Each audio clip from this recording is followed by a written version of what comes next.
कैकेयी का कोप भवन में जाना। राजा दशरथ ने क्यों दिए कैकेयी को 2 वरदान। राम के राजतिलक का शुभ समाचार अयोध्या के घर घर में पहुंच गया। पूरी नगरी में प्रसन्नता की लहर फैल गई। घर घर में मंगल मनाया जाने लगा। स्त्रियां मधुर स्वर में रात भर मंगलगान करती रहीं। सूर्योदय होने पर नगरवासी अपने अपने घरों को ध्वज पताका, वंदनवार आदि से सजाने लगे। हाट बाजारों को भांति भांति के सुगंधित एवं रंग बिरंगे पुष्पों से सजाया गया। गवैये, नट, नर्तक आदि अपने आश्चर्यजनक करतब दिखाकर नगरवासियों का मनोरंजन करने लगे। स्थान स्थान में कदली स्तंभों के द्वार बनाए गए।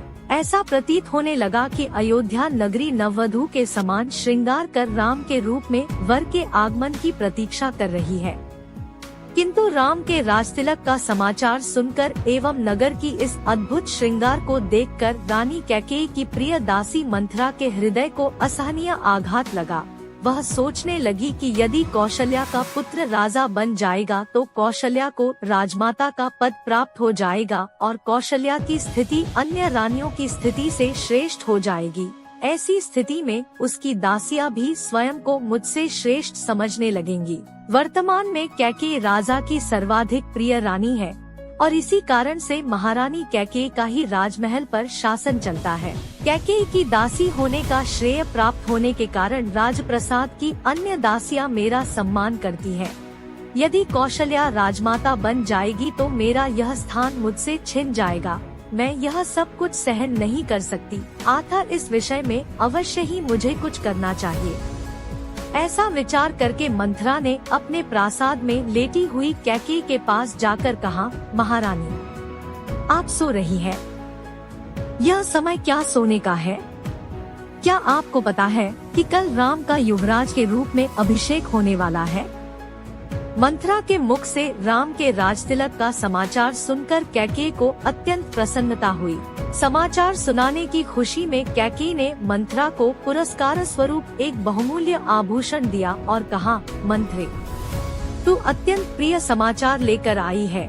तू तो जानती ही है कि राम मुझे बहुत प्रिय है। इस समाचार को सुनाने के लिए तू यदि और भी जो कुछ मांगेगी तो मैं वह भी तुझे दूंगी। कैकेयी के वचनों को सुनकर मंथरा अत्यंत क्रोधित हो गई। उसका तन बदन जल भुन गया।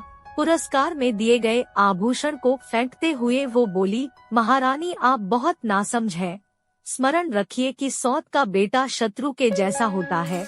राम का अभिषेक होने पर कौशल्या को राजमाता का पद मिल जाएगा और आपकी पदवी उसकी दासी के जैसी हो जाएगी। आपका पुत्र भरत भी राम का दास हो जाएगा। भरत के दास हो जाने पर आपकी बहू को भी एक दासी की ही पदवी मिलेगी। यह सुनकर कैकेयी ने कहा, मंथरा राम महाराज के ज्येष्ठ पुत्र है और प्रजा में अत्यंत लोकप्रिय है। अपने सद्गुणों के कारण वे सभी भाइयों से श्रेष्ठ भी हैं। राम और भरत भी एक दूसरे को भिन्न नहीं मानते क्योंकि उनके बीच अत्यधिक प्रेम है। राम अपने सभी भाइयों को अपने ही समान समझते हैं, इसलिए राम को राज्य मिलना भरत को राज्य मिलने के जैसा ही है।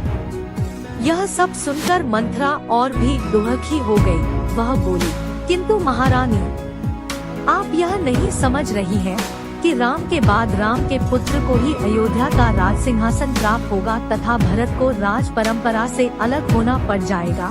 यह भी हो सकता है कि राज्य मिल जाने पर राम भरत को राज्य से निर्वासित कर दे या यमलोक ही भेज दे। अपने पुत्र के अनिष्ट की आशंका की बात सुनकर कैकेयी का हृदय विचलित हो उठा।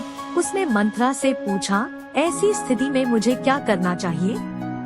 मंथरा ने उत्तर दिया, आपको स्मरण होगा कि एक बार देवासुर संग्राम के समय महाराज दशरथ आपको साथ लेकर युद्ध में इंद्र की सहायता करने के लिए गए थे। उस युद्ध में असुरों के अस्त्र शस्त्रों से महाराज दशरथ का शरीर जर्जर हो गया था और वे मूर्छित हो गए थे। उस समय सारथी बनकर आपने उनकी रक्षा की थी। आपकी उस सेवा के बदले में उन्होंने आपको 2 वरदान प्रदान किए थे जिसे कि आपने आज तक नहीं मांगा है। अब आप एक वर से भरत का राज्याभिषेक और दूसरे वर से राम के लिए 14 वर्ष तक का वनवास मांगकर अपना मनोरथ सिद्ध कर लीजिए। शीघ्रातिशीघ्र आप मलिन वस्त्र धारण कर कोप भवन में चले जाइए। महाराज आपको बहुत अधिक चाहते हैं। इसलिए वे अवश्य ही आपको मनाने का प्रयत्न करेंगे और आपके द्वारा मांगने पर उन दोनों वरों को देने के लिए तैयार हो जाएंगे। किंतु स्मरण रखें कि वर मांगने के पूर्व उनसे वचन अवश्य ले ले, जिससे कि वे उन वरदानों को देने के लिए बाध्य हो जाएं। मंत्रा के कथन के अनुसार कैकेयी को भवन में जाकर लेट गई।